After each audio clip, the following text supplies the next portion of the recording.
parang take ng mga single na lalaki doon na nagkakagusto sa married na babae, and vice versa yung sa married na lalaki tapos nagkakagusto yung single na babae. Ano yung take niyo doon? Ano yung opinion niyo doon? Well, I guess sadly it happens. I mean, diba? Kaya nakakabuo ng pelikulang ganito, diba?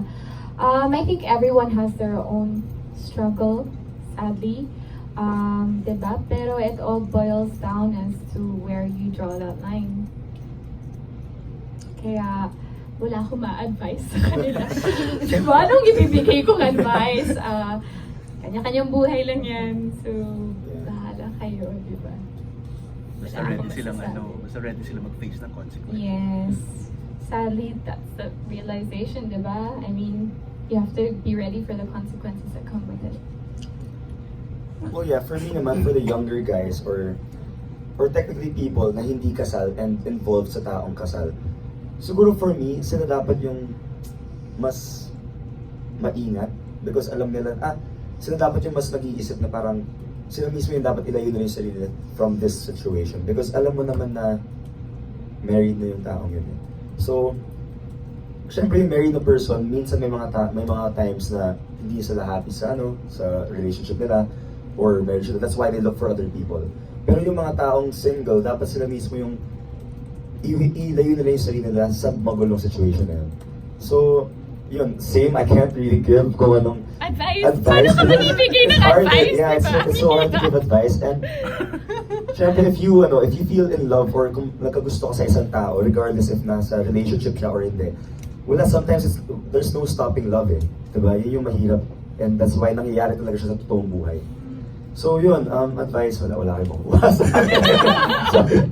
Okay, thank you. Kay Direct Jason, ask ko lang, bakit ganun yung parang pinortray na sakit niya?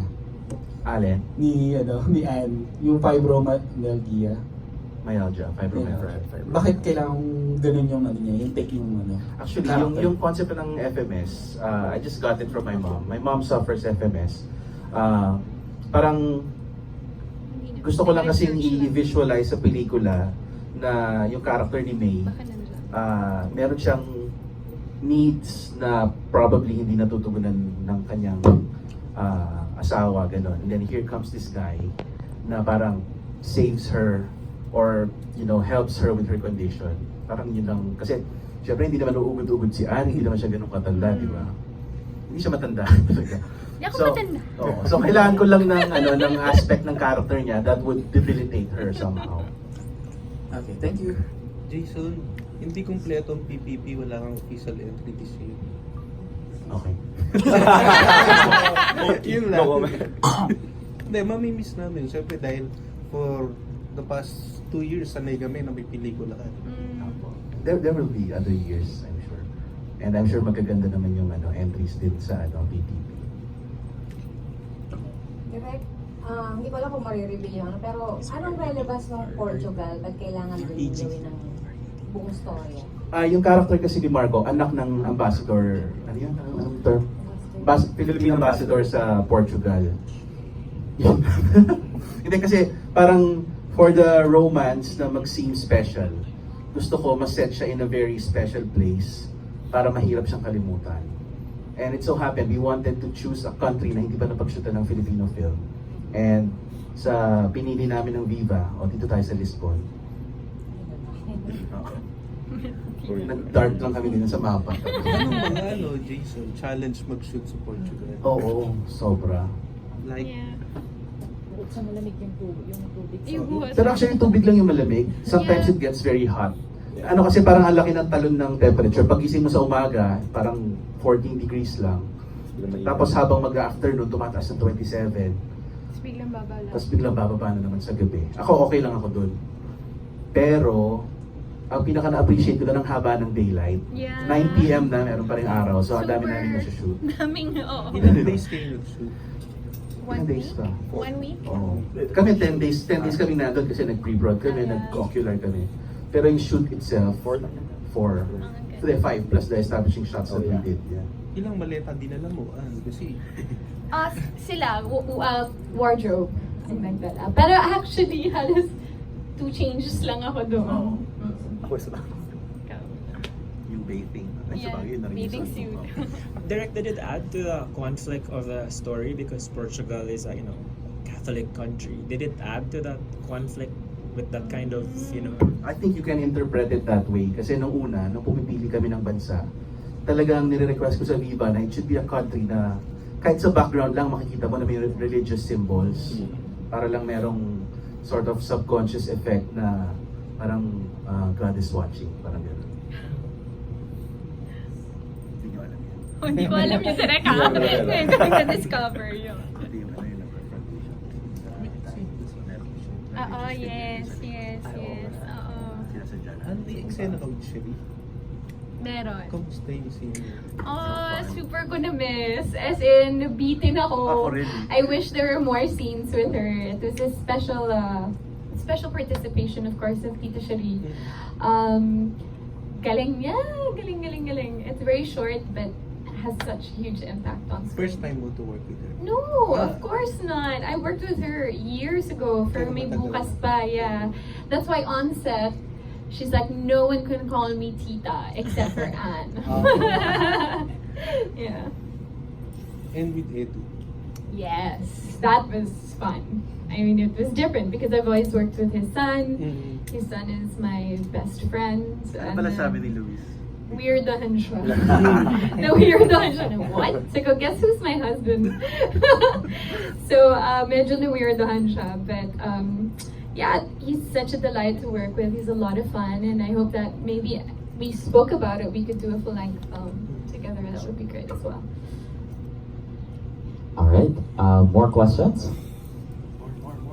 Kay Ann ka tsaka kay Marco, paano na-break yung ice? Kasi magkaibigan kayo, tapos gagawa kayo ng mga sexy scenes, intimate scenes. Paano na-break? Agad-agad ba? Kasi kailangan 10 days lang kayo. Mabilisan lang. It was actually funny. Yung concerns talaga namin, yung mga katawan namin. Yun yung grabe workout, and then kailangan ko humabol sa kanya, di ba? Los Bastardos boy. Pero, kaya na-request namin yung pagka-landing, unang scene, yun ang unang-unan, para pwede na kumain ng bongga. That's what we did. So, yun yung nangyari. Kasi parang it was really scheduled yata na parang day 3 pa yata or 4 para to ease into the Pero naisip namin, hindi kami makakain, hindi kami So, we're like, let's just get it over and done with. And, of course, we had a female DOP on set to make me a little bit more comfortable. We had Tay, and then of course Direct was very specific with what he wanted, so it made things a lot easier. It was really guided. So yung mga pasang-pasang sa yan, tinuro mo yung mga. Tinuro niya lahat. Demonstrate. Then for me, syempre, sobrang kinabahan ako talaga nung una. Like, actually, palang workshops pa lang, diba, direct. So, alam nilang kinakabahan talaga ako. Because it's, first of all, first time kong may gumawa ng love scene on the TV. So, tapos syempre, on film. Tapos syempre si Miss Ann Curtis pa yung ko, diba?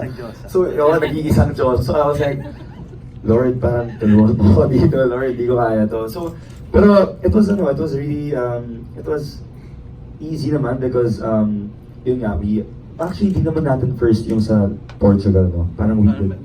Kasi yung Portugal na leg Last- ng shooting, dulo na ng buong pelikula namin sinut. So yung mga Philippines, meron na rin sila Manila love scenes na Meron una. naman na. So, So medyo okay na sila by break that in time. na. so pero yan, andun yung kaba syempre, pero with the help of Derek, of course, and of course, Anne, natuloy namin. Sige, ako na magtatanong. Ilang love scenes ba to, Direk? Naku, hindi ko mabilang. Abangan nyo na lang.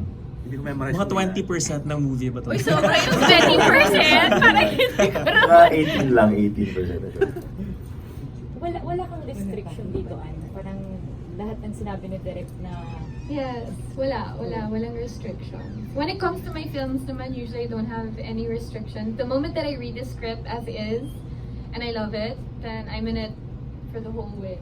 Tsaka we talk about naman the scenes kung hanggang saan tayo, gano'n. Oo. Oo.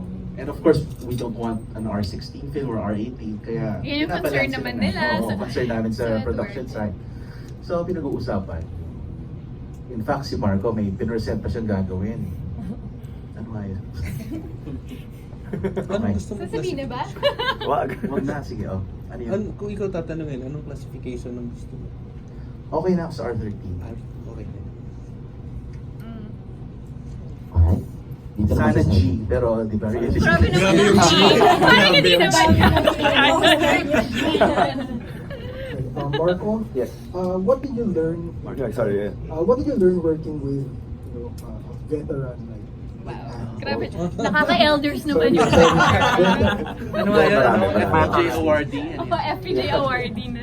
Napakarami. First of all, I see how professional she is. I see how easy it is to work with her on set. Kaya you can also see why she's so blessed is because ang dali niya makatrabaho, ang dali niya makasama. So, as an artist, siguro that's how you get inspiration from all your co-actors. Siyempre, especially me, pasimula pa lang ako, hindi naman ako pwedeng mag-attitude, hindi naman ako pwedeng magpakita ng ugali sa set, diba? And as I see Anne, sobrang professional, napakabait, dami ko nang sasabi. Thank you. So yun na, parang for me, it's nice na marami ang natutunan sa kanya. And syempre, I will bring this until sa pagtanda ko. Ang bata ko pa talaga. No, and sa mga future projects ko. And yun, I just want you to know yun nga. I texted her after yung lahat ng shoot natin, diba? I thanked her for being super fun to work with and ang dami ko natutunan sa kanya. Gawin lang nating patas. Ano namang masasabi Oh, mo? Marco. marami mas namin maganda sa'yo. Oy, he really did well in this film. As in, lalo na when I was watching it, sabi ko, oy, in fairness, parang meron talaga siya. Meron siyang mabibigay na